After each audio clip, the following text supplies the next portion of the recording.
The Longest Day is a 1962 war film based on Cornelius Ryan's book The Longest Day, about the D-Day landings at Normandy on June 6, 1944, during World War II. The film was produced by Darrell F. Zanuck, who paid author Ryan $175,000 for the film rights. The screenplay was by Ryan, with additional material written by Romain Gary, James Jones, David Purcell and Jack Seddon. It was directed by Kenan Akin, Andrew Martin, and Bernhard Wicki. The Longest Day, which was made in black and white, features a large ensemble cast including John Wayne, Kenneth Moore, Richard Todd, Robert Mitchum, Richard Burton, Steve Forrest, Sean Connery, Henry Fonda, Red Buttons, Peter Lawford, Eddie Albert, Jeffrey Hunter, Stuart Whitman, Tom Tryon, Rod Steiger, Leo Genn, Gert Frobe, Irina Demick, Bervel Kurt-Jurgens, Robert Wagner, Paul Anka and Arletty. Many of these actors played roles that were essentially cameo appearances. In addition, several cast members, including Fonda, Genn, Moore, Steiger and Todd, saw action as servicemen during the war, with Todd actually being among the first British officers to land in Normandy in Operation Overlord, and he in fact participated in the assault on Pegasus Bridge. The film employed several Axis and Allied military consultants who had been actual participants on D-Day. Many had their roles reenacted in the film. These included Gunther Blumentritt, James M. Gavin, Frederick Morgan, John Howard, Lord Lovat, Philippe Kieffer, Pierre Koenig, Max Pemsel, Werner Plaskat, Joseph Pips, Prilla and Lucy Rommel. Plot: the movie is filmed in the style of a docudrama. Beginning in the days leading up to D-Day, it concentrates on events on both sides of the Channel, such as the Allies waiting for the break in the poor weather and anticipating the reaction of the Axis forces defending northern France. The film pays particular attention to the decision by Gen. Eisenhower, Supreme Commander of SHAEF, to go after reviewing the initial bad weather reports as well as reports about the divisions within the German High Command as to where an invasion might happen or what the response to it should be. Numerous scenes document the early hours of the 6th of June when Allied airborne troops were sent in to take key locations inland from the beaches. The French resistance is also shown reacting to the news that an invasion has started. The Longest Day chronicles most of the important events surrounding D-Day, from the British glider missions to secure Pegasus Bridge, the counterattacks launched by American paratroopers scattered around Saint-Mire-Église, the infiltration and sabotage work conducted by the French resistance and SOE agents to the response by the Wehrmacht to the invasion, and the uncertainty of German commanders as to whether it was a feint in preparation for crossings at the Pas de Calais, where the senior German staff had always assumed it would be. Set-piece scenes include the parachute drop into Saint-Mire-Église, the advance inshore from the Normandy beaches,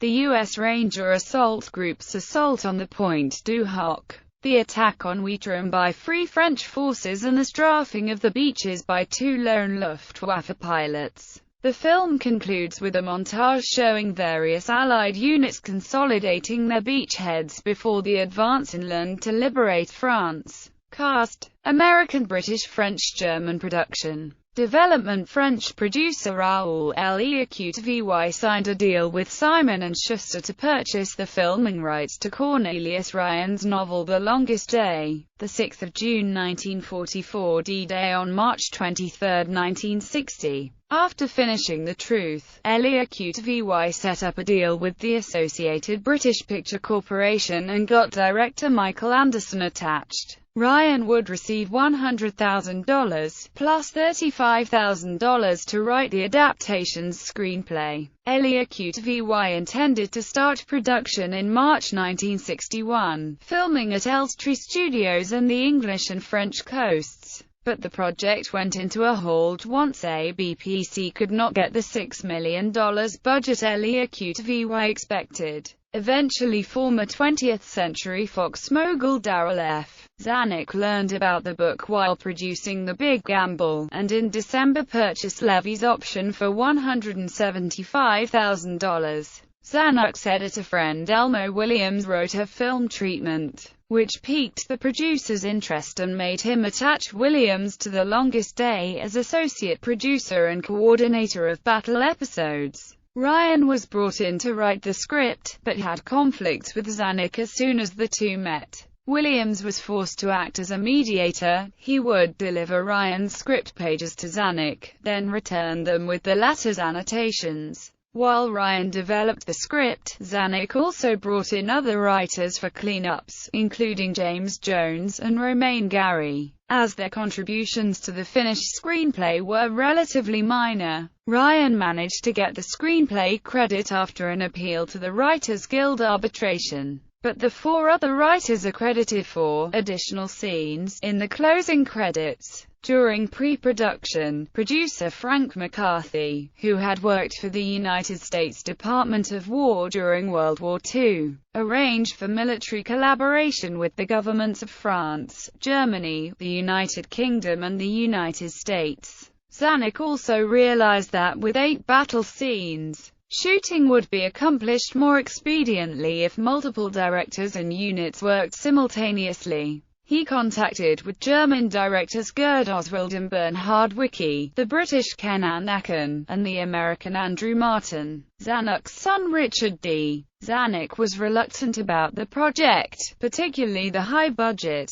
Filming the film was shot at several French locations including the Ile d'Arrière-Coute, Salakia Beach in St. Florent, Haute-Corse, Port-en-Besson, Hupper filling in for Wheatram, Les Studios de Boulogne in Boulogne-Billancourt, and the actual locations of Pegasus Bridge near Bénouville, Calvados, Saint-Mère-Église and Pointe du Hoc. During the filming of the landings at Omaha Beach, the extras appearing as American soldiers did not want to jump off the landing craft into the water because they thought it would be too cold. Robert Mitchum, who played Gen. Norman Cotter, became disgusted with their trepidation. He jumped in first, at which point the extras followed his example. The Rupert paradummies used in the film were far more elaborate and lifelike than those actually used in the decoy parachute drop, which were simply canvas or burlap sacks filled with sand. With a budget of $10 million,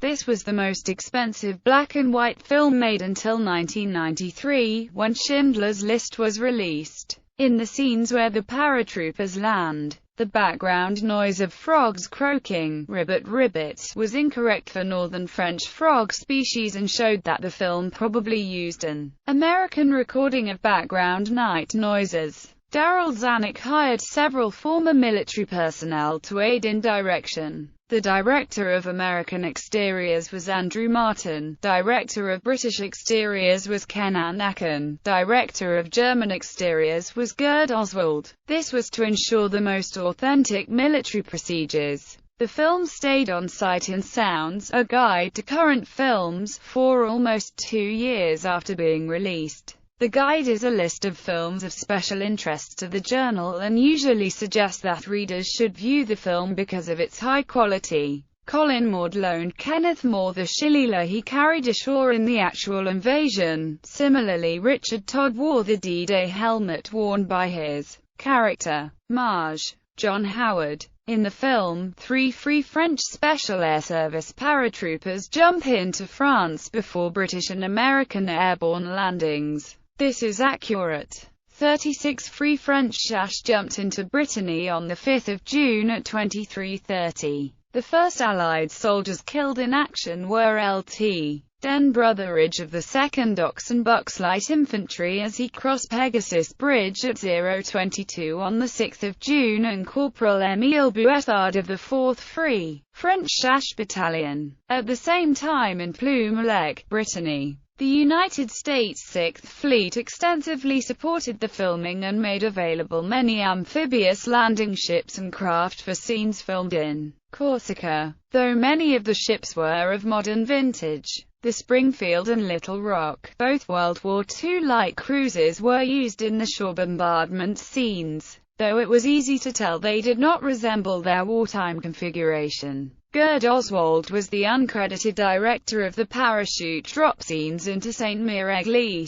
Darryl F. Zanuck said that he himself directed some uncredited pickups with American and British interiors. Elmer Williams was credited as associate producer and coordinator of battle episodes. He later produced another historical World War II film, Tora, for Zanuck. Like The Longest Day, it used a docudrama style, although it was in color. It depicted the Japanese surprise attack on Pearl Harbor in 1941. Casting Charlton Heston actively sought the role of Lt.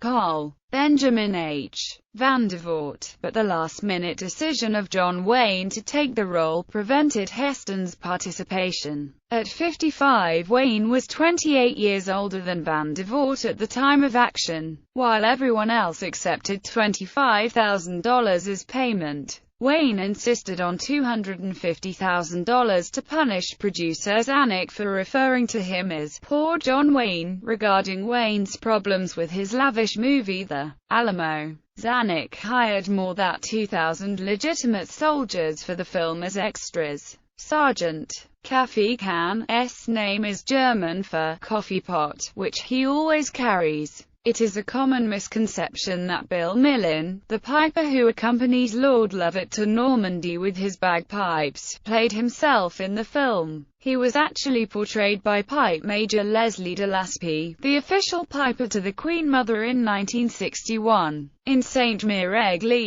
Private John Steele from the 82nd Airborne has been memorialized by the local population with a dummy hanging from a parachute from the church tower on which he accidentally landed. Richard Todd, who played Marge. John Howard, leader of the British airborne assault on the Pegasus Bridge, took part in the real bridge assault on D-Day. He was offered the chance to play himself but took the part of Marge. Howard instead. In the film, shortly after the British have captured the Orne Bridge, one of the soldiers tells Todd, playing Howard, that all they have to do now is sit tight and await the arrival of the 7th Parachute Battalion, to which Todd's character replies dismissively, "The paras are always late." This was a private joke, as Todd had been the adjutant of the 7th Parachute Battalion on D-Day. Joseph Lowe landed on Omaha Beach and scaled the cliffs at Point du Hoc on D-Day. He repeated the climb for the cameras 17 years later as a serving member of the 505th Airborne Battle Group who provided U.S. Army film extras. Former U.S. President Dwight D. Eisenhower was considered for the role of himself in the film, and he indicated his willingness. However, it was decided that makeup artists couldn't make him appear young enough to play his World War II self. The role of Jen. Eisenhower went to Henry Grace, a set decorator with no acting experience but who had been in the film industry since the mid-1930s. He was a dead ringer for the younger Eisenhower, though his voice differed. The film marked the last film appearance of Sean Connery before he was cast in the role of James Bond. Gert Frobe and Kurt Jurgens would later go on to play Bond villains Auric Goldfinger and Karl Stromberg respectively. Connery would later play Marge. Jen. Roy Urquhart in the 1977 film A Bridge Too Far, which was also based on a book by Cornelius Ryan. Mel Ferrer was originally signed to play the role of Jen. James M. Gavin, but withdrew from the role due to a scheduling conflict. According to the 2001 documentary Cleopatra, the film that changed Hollywood, Richard Burton and Roddy McDowall were so bored having not been used for several weeks while filming in Rome that they phoned Zanuck begging to do anything on his film. They flew themselves to the location and each did a day's filming for their cameo performances for free. Release. The film premiered in France on the 25th of September 1962, followed by the United States on the 4th of October and the 23rd of October for the United Kingdom. Given Fox was suffering with the financial losses of Cleopatra, the studio was intending for The Longest Day to have a wide release to reap quick profits. Zanuck forced him to do a proper roadshow theatrical release, even threatening to sell distribution to Warner Brothers if Fox had refused to do so. The Longest Day eventually became the box office hit Fox needed, with $30 million in worldwide rentals on a $7.5 million budget. There were special release showing of the film in several United States cities. Participants in D-Day were invited to see the film with their fellow soldiers. In Cleveland, Ohio, this took place at the Hippodrome Theater, unique for British and American-produced World War II films of the time. All French and German characters speak in their own languages with subtitles in English. Another version, which was shot simultaneously, has all the actors speaking their lines in English.